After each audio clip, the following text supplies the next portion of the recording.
Am I the a-hole for not helping my sister and her family with housing after she refused to help me when I was homeless? In 2018, I was 22 and in my final year of university, working a job that paid okay, and I managed to afford a cheap flat with a housemate. I honestly thought life was gonna be great, as I had a few months left of my degree, and I saw myself being able to eventually going into a better paying job with a better place to live in. Well, my landlord decided to sell and gave us 2 months notice to leave.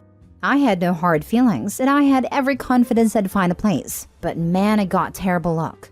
Everything was out of my price range, and my roommate decided to move back home.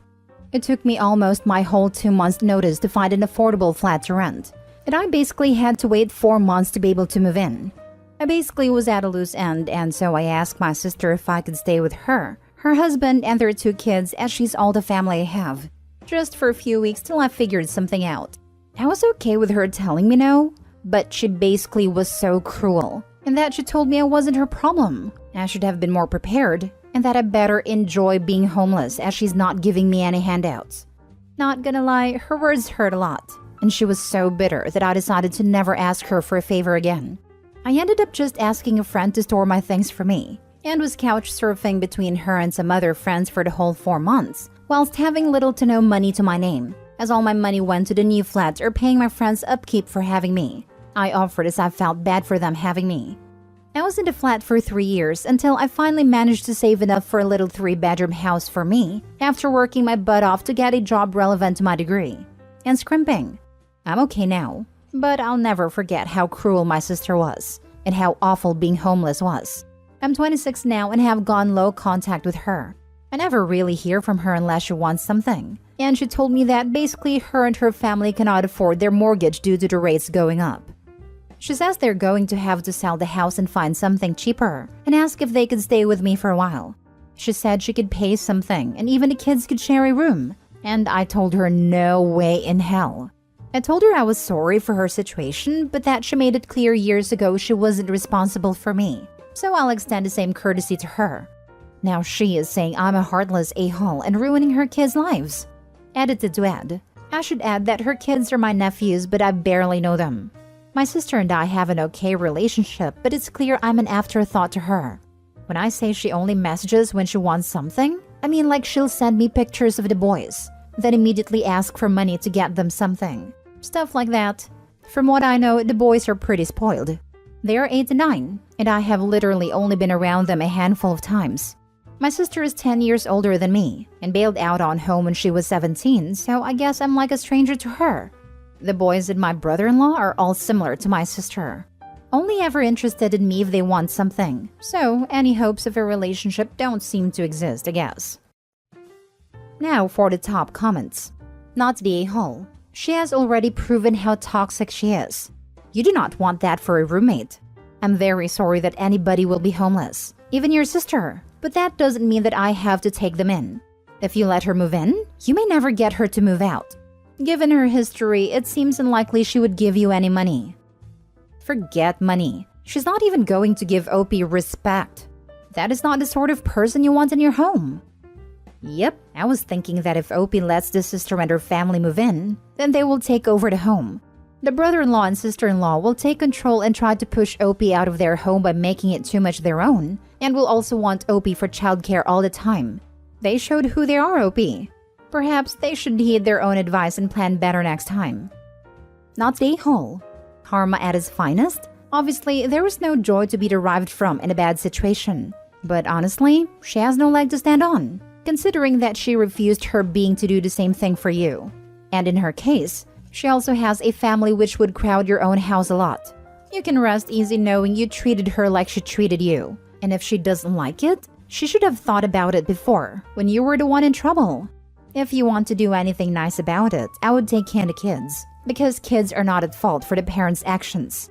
But really, you have no obligations towards her. I don't blame the kids, but I barely know them. Our relationship only exists practically via phone. Next story. Am I the a-hole for telling my wife I won't help, and I will leave our house if her brother comes to Thanksgiving? My wife and I are supposed to host Thanksgiving for her family this year. Her parents are flying in tomorrow night and are staying with us until Saturday. Her sister and her family live a couple hours away, so they are coming just for the day on Thursday. One family member that I specifically asked about was her younger brother, Mike. Mike has struggled with substance use and gambling for as long as I've been with my wife. Shortly after my wife and I got married, he conned my wife out of about $5,000. She pulled the money from our shared account without talking to me about it. The money was supposed to be for a down payment on a house that Mike was going to renovate and flip, and he promised my wife that he would give her more than double back after he sold the house. Well, he didn't even buy the house. He used the money to pay off some gambling debts, go on a bender, and gamble the rest away. Cherry on top was that we had to pay to bail him out of jail after he got caught breaking into a hardware store near the end of his bender. After that, I told my wife I was done with her brother and want nothing to do with him. She tried to talk me out of it by saying he's still family and all that BS that enablers like to say. He showed up at our house about 6 months after that, but I was the only one home. He said he wanted to talk to his sister, but I told him to leave before I called the cops. He tried to apologize, but I told him that unless he has $5,000 to put in my hand, I don't want to hear a word he has to say. I told my wife what happened, and she called me out for being a jerk to her brother when he was trying to apologize. But I just don't trust him. When we were planning Thanksgiving, I was told by my wife that Mike is not attending. I specifically asked, and she said he isn't coming. But last night, my mother-in-law called for a final chat before they fly out, to make sure they didn't need to bring anything else. My wife had her on speaker, and mother-in-law asked if my wife had heard from Mike. My wife quickly took her off speaker and left the room. When she came back, she immediately started trying to explain. She said that Mike had apologized to everyone in the family and has been totally clean for almost a year. She said he started his own business and is doing really well. She said that she invited him to Thanksgiving because it's supposed to be about family and coming together. She said that everyone in the family has forgiven him, and she needs me to forgive him too. I told her that if Mike shows up, I will leave. I told her that I have forgiven her for giving him that money without talking to me about it, but I haven't forgiven him, and I don't want to see him. She asked me to do it for her because it's important to her, and I told her that this is a hard boundary for me, and if he comes, I go. She said I'm putting her in an impossible position to choose between her brother and her husband, and I need to forgive him like everyone else has. Not the a-hole. If your wife wants to mend a relationship between you and him, work needs to be done on a non-holiday day. She can't expect you to just magically be okay with this.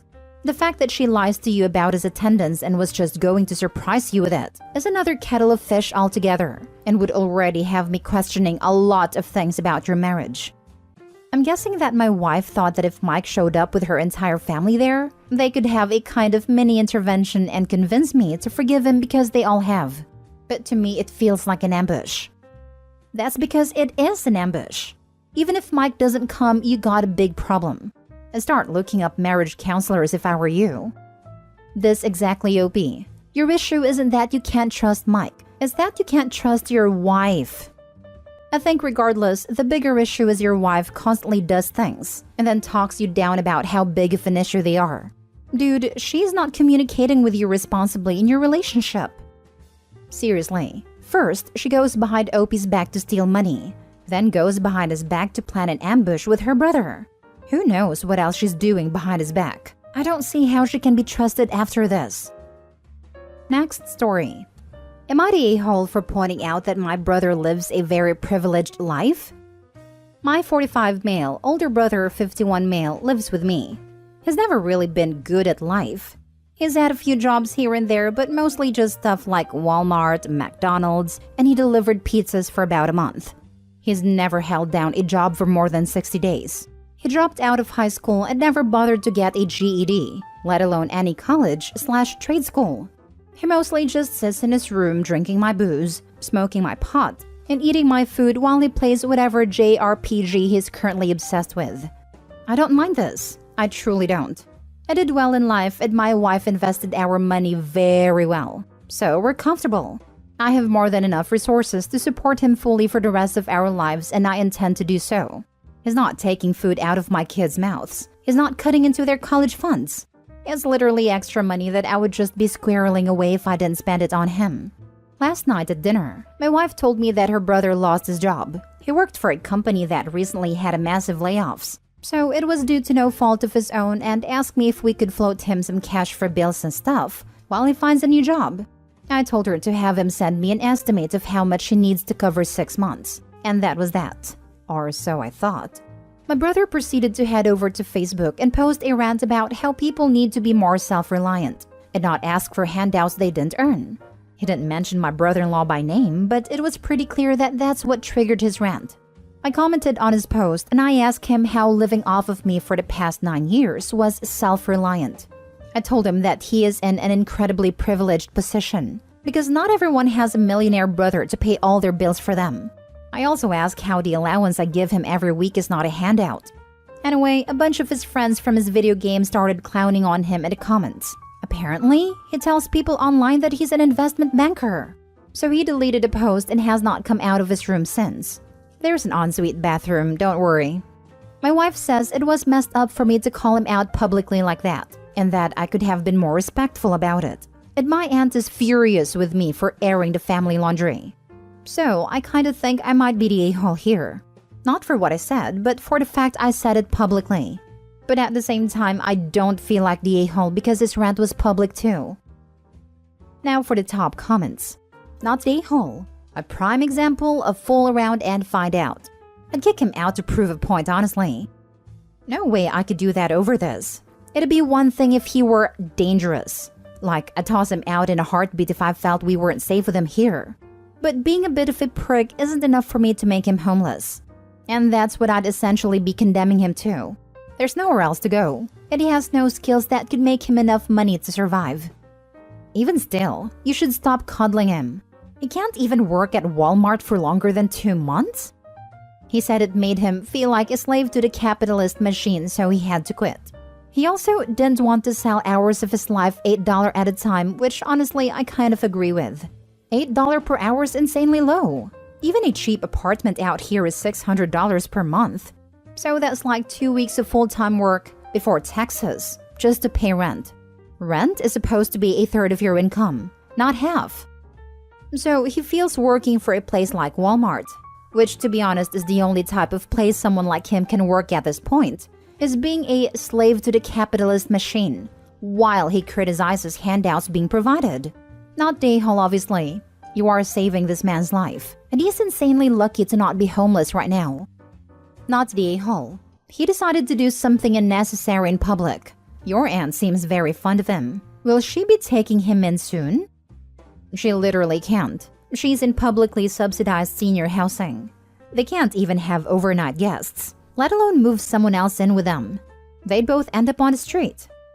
The more I think about this, the more shocking I find their attitudes. I have this with my brother-in-law and sister-in-law. They live with my parents-in-law, but because they aren't physically receiving cash from them, just a home and food and use of the car, they don't think they're scrounging. Legit said they were financially independent. Last story. Am I the a-hole for not helping my sister pay for college after I used her college fund? I, 30 female, have a sister Anna, 27 female, and we used to be close, and I thought we had a good relationship. Then my ex-boyfriend James, 30 male, entered the picture. I met him while in college and was completely head over heels for him. I thought we were going to get married, get a house, have babies, and all the other sappy rom-com cliches. He was the second boyfriend I ever had in life at a time. When my sister first met him, she said that she couldn't possibly see what I saw in him and would sometimes show passive-aggressive hostility. My sister was one of the most important people in my life, and I really wanted her and James to get along. So, I encouraged outings with the three of us from time to time.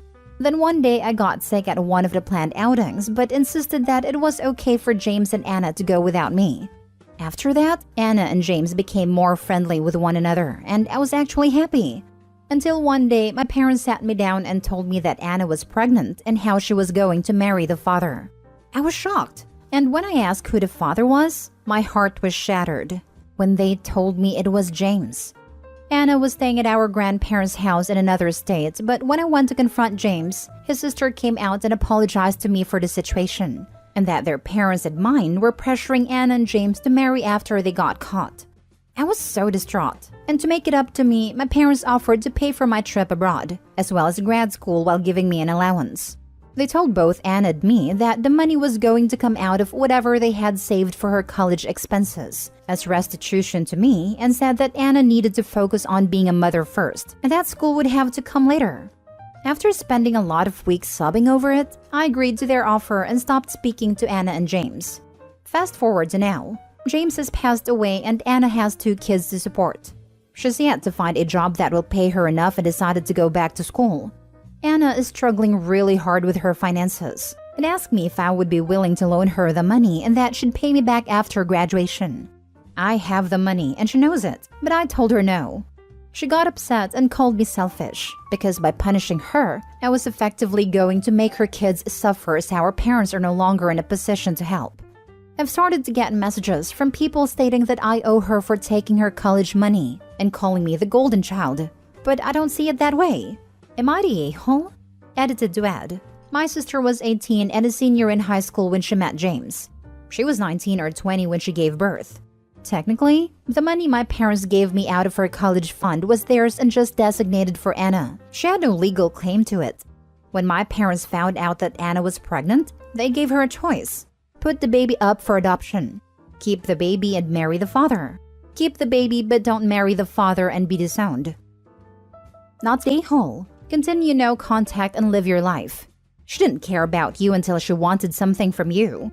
Her kids are not your responsibility. This, she made her bed and now let her lay in it. What truly awful people both your sister and James were/are. However, she is your sister and betrayed you in the worst possible way. I'm so sorry and wish you the best, not the a-hole. I mean, she screwed with her sister's boyfriend. I understand why their terms were this harsh. It's like they were saying, you broke your sister's heart and our trust, might as well make it count. Not saying I agree, but I can see why they had these conditions in place.